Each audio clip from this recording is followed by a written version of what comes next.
नमस्ते बच्चों, कैसे सब? बढ़िया ही होंगे। तो अपन ट्रिग्नोमेट्री में 3.1 एक्सरसाइज में यहाँ तक पहुंच गए थे। कहाँ तक? क्वेश्चन नंबर सेकेंड हो गया था, थर्ड वाला हमने कर लिया था, फोर्थ पे पहुंच गए थे। लेकिन उसके पहले कुछ बेसिक मैं आपको बताने वाला था और थोड़ा बहुत बताया भी था लास्ट वीडियो में।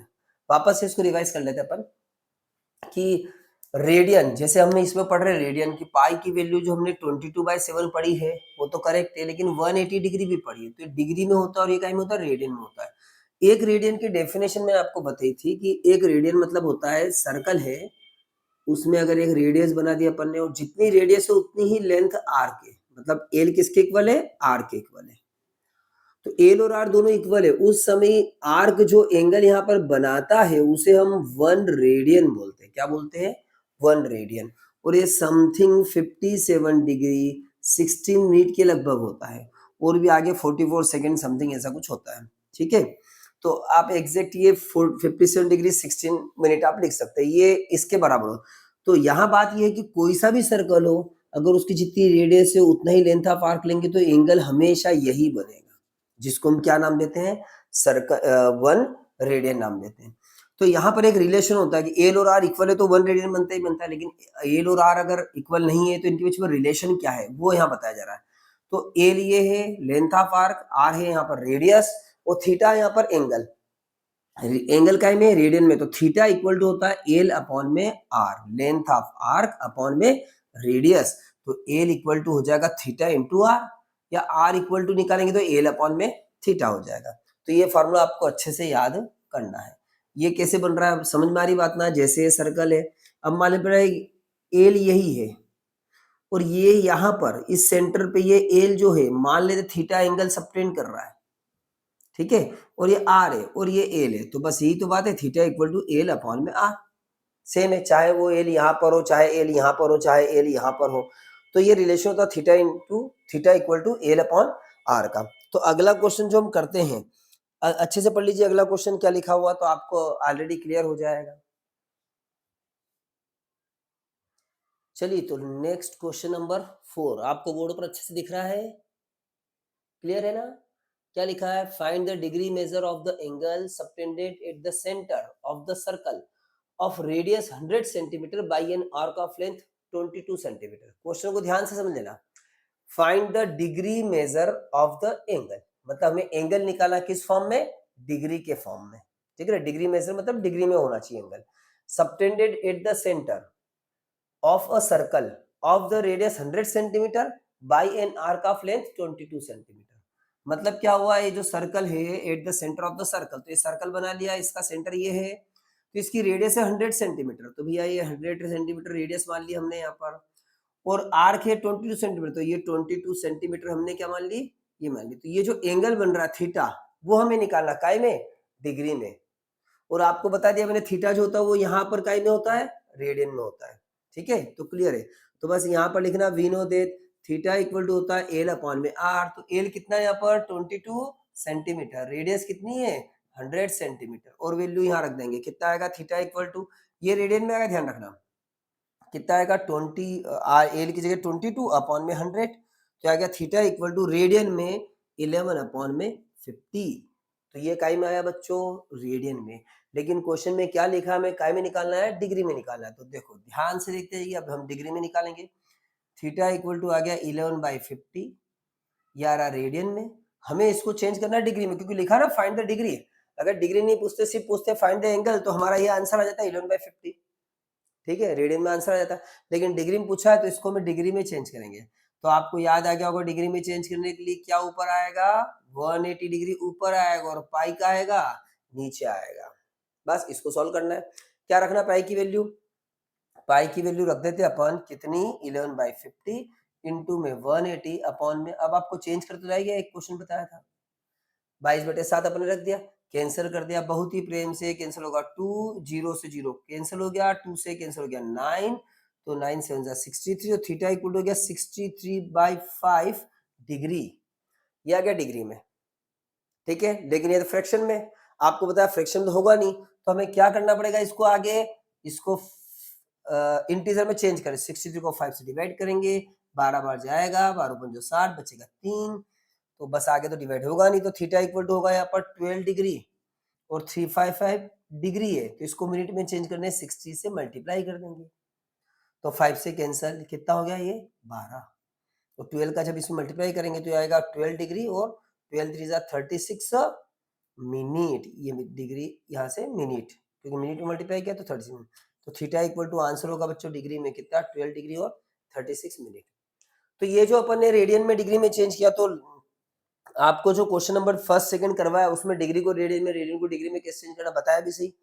एक क्वेश्चन उसमें मैंने 11/16 बता दिया था, दूसरा जो था वो -4, वो आप कर लेना, नहीं आया तो फिर पूछ लीजिएगा, कोई दिक्कत नहीं। इसमें अगर कोई डाउट हो तो बता दीजिए बच्चों।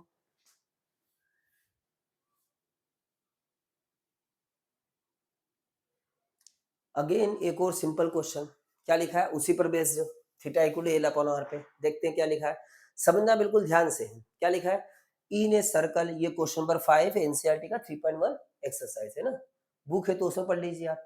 इन a circle of diameter 40 centimetre, एक सर्कल है जिसका डायमीटर कितना है 40 सेंटीमीटर है, the length of the chord is 20 centimetre, और जो कॉर्ड की जो लेंथ है वो कितनी है 20 सेंटीमीटर है। Find the length of the minor arc of the chord, तो जो लेंथ निकालना है किसकी, माइनर आर्क की। तो देखो ये जो लिखा हुआ है सर्कल, ये सर्कल हम बना लेते हैं यहाँ पर, ठीक है, और इसका डायमीटर 40 सेंटीमीटर, तो समझना ये डायमीटर ये होता है, ये 40 सेंटीमीटर है, चलो हमने मान लिया। आगे बात है रेडियस 20 सेंटीमीटर है, तो रेडियस नहीं सॉरी रेडियस तो 20 होगी से, अगर डायमीटर 40 है तो, और क्या लिखा, the length of the chord is 20 centimetre, तो कॉर्ड है यहाँ पर, एक और कॉर्ड मान लेते हैं ये, जिसकी लेंथ कितनी है इसकी 20 सेंटीमीटर है। तो find the length of the minor arc of the chord, अब ये कॉर्ड है, ये जो आर्क होगी वो मेजर आर्क होगी, और ये जो आर्क होगी वो माइनर आर्क होगी, हमें ये यहां से यहाँ की लेंथ निकालना, बात समझ में आ रही है, यहां से यहाँ देखो डायमीटर बना लिया हमने, कॉर्ड बना ली, और ये माइनर रखा है, हमें इसकी लेंथ निकालना, तो हम इसको अब ऐसे सोचते कि ये भी 40 ये भी 40 है, तो क्या हो सकता है, देखो अपन एक काम करते हैं, अगर ये 40 है तो ये यहाँ पर ये सेंटर है, तो ये यहाँ पर 20 होगा, ये भी 20 है। अब ये माइनर आर्क जो है वो इस सेंटर पे कितना एंगल बनाता है, तो भैया ये एंगल बना रहा है यहाँ से, क्लियर है, ये एंगल बना रहा है यहाँ पर। अब ये तो 20 है, ये कितना होगा, ये भी तो 20 होगा क्योंकि रेडियस है, और ये इधर ये भी कितना होगा 20 होगा, तो कुल मिलाकर ये भी 20 है, ये भी 20 है, ये भी 20 है, तो एंगल कौन सा ट्रायंगल बन गया ये, है ना, इसको नाम देते चाहो तो ओ ए बी, तो triangle O A B is equilateral triangle, ठीक है, इक्विलेटरल ट्रायंगल बन गया ये। अगर इक्विलेटर मतलब तीनों साइड बराबर, ये भी 20, ये भी 20 और ये भी 20, अगर ये इक्विलेटरल ट्रायंगल है तो ये तीनों एंगल सेम एंगल के होंगे, कितने एंगल के होंगे बच्चों बताओ फटाफट, वेरी गुड 60 डिग्री, ये भी 60 डिग्री होगा, ये भी 60 डिग्री होगा, ये भी 60 डिग्री होगा, क्योंकि ये कौन सा ट्रायंगल बन गया, इक्विलेटरल ट्रायंगल बन गया, ठीक है। अगर इक्विलेटरल ट्रायंगल बन गया तो इसका मतलब क्या हुआ कि तीनों का सम तो 180 होता है, और तीनों साइड इक्वल है तो तीनों एंगल भी इक्वल होंगे, तो सिंपल सी बात है, अगर तीनों का सम 180 और तीनों इक्वल है तो 60 60 60 बनेगा, तो थीटा जो आएगा वो कितने डिग्री आएगा 60 डिग्री आएगा, क्लियर है। डिग्री को रेडियन में चेंज करेंगे तो अपन क्या लिखेंगे इसको 1π/3, ये रेडियन हो गया। अब हमें निकालना क्या है, एल निकालना, लेंथ ऑफ आर, तो थीटा इक्वल टू फार्मूला होता है, क्या होता है एल अपॉन में आर, थीटा की वैल्यू रख दी अपन ने π/3, एल ऐसा कैसा ही, आर की जगह हमने क्या लिख दिया, आर की जगह 20, तो एल की वैल्यू हो गई 20 π/3 सेंटीमीटर, आंसर क्लियर है, कोई डाउट तो बताइए इसमें, ठीक है। तो ये मेन कौन सा कॉन्सेप्ट है, इक्विलेटरल एंगल, कि इक्विलेटरल एंगल है यहाँ पर, ये बन रहा है, हमें दिमाग लगाना पड़ेगा, डायमीटर 40 सेंटीमीटर दे रखा है और कॉर्ड की लेंथ 20 सेंटीमीटर है, तो सिंपल सी बात है, ये भी 20 ये भी 20, तो ये तीनों 60 डिग्री एंगल, और ये 60 अगर है तो फार्मूला वही लगा दो, theta equal to L upon R, answer will be this, clear है बच्चों, कोई डाउट हो तो पूछ लीजिए।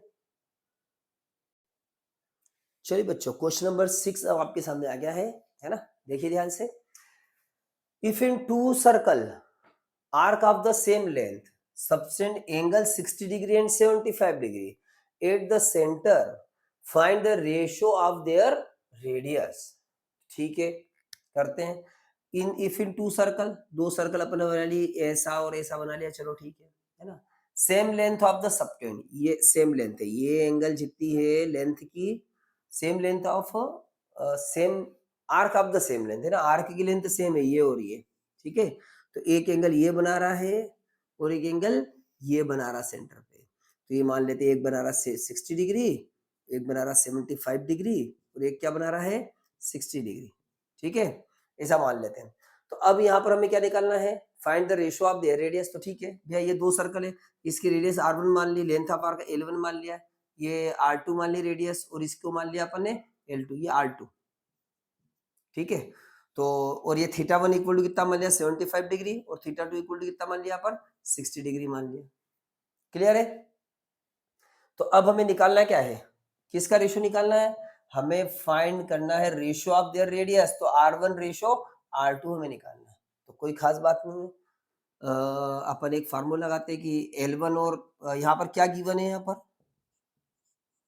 L1 और L2 इक्वल है, यही तो दे रखा है, लिखा है ना, arc of the same length, length same है L1 L2 की, एंगल अलग अलग दे रखे हो, रेडियस का रेशियो पूछा है, तो ठीक है।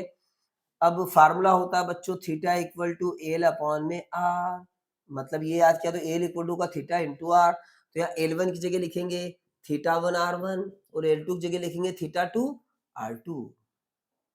तो ये r2 नीचे आ जाएगा r1 अपॉन में r2, ये आएगा θ2 अपॉन में θ1। तो θ2 की वैल्यू कितनी है, ये θ2 अपन ने 60 डिग्री मान लिया और θ1 मान लिया 75 डिग्री, कुछ भी मान लो चलेगा। तो r1 अपॉन में r2 कैंसिल कर दो, काय से कैंसिल हो रहा है 15 से, 15 4 जा 15 5 जा, तो रेशियो आएगा बच्चों 4/5 का रेशियो आएगा, रेडियस का जो रेशियो आएगा कितना